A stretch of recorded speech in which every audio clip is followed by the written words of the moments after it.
అందరికీ నమస్కారం అండి. గృహప్రవేశం చేసేటప్పుడు పాటించవలసిన ముఖ్యమైన నియమాలు.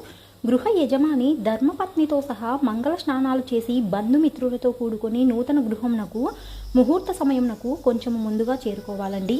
గృహ యజమాని దంపతులు పట్టు వస్త్రాలు ధరించి తమకు ముందు లేగదూడ కలిగిన ఆవును నిండుగా బిందె నీళ్లు ముత్తైదువులు పట్టుకొని మంగళ వాయిద్యాల శబ్దంతో పురోహితుడు నడుస్తున్నది అనుసరించి పూర్ణ కలశంతో ఈశాన్యం వైపు నుండి ప్రారంభించి గృహ ప్రదక్షిణలు చేయాలండి. ప్రదక్షిణలు పూర్తి చేసిన తరువాత నిర్ణయించుకున్న సుముహూర్తమునకు గృహ సింహద్వారం నుండి దూడతో ఉన్న ఆవును ముందుగా పూజించి దానికి ఇష్టమైన ఆహారమును పెట్టాలండి. గుమ్మానికి గుమ్మడికాయ బలిహరణం ఇవ్వాలండి. గృహప్రవేశం సమయంలో కొత్త ఇంటిలోకి ముందుగా గోమాతను తీసుకువెళ్ళి మొత్తం ఇల్లంతా తిప్పాలండి.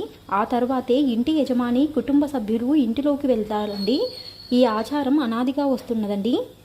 ఆవును పూజించి ఇష్టమైన ఆహారాన్ని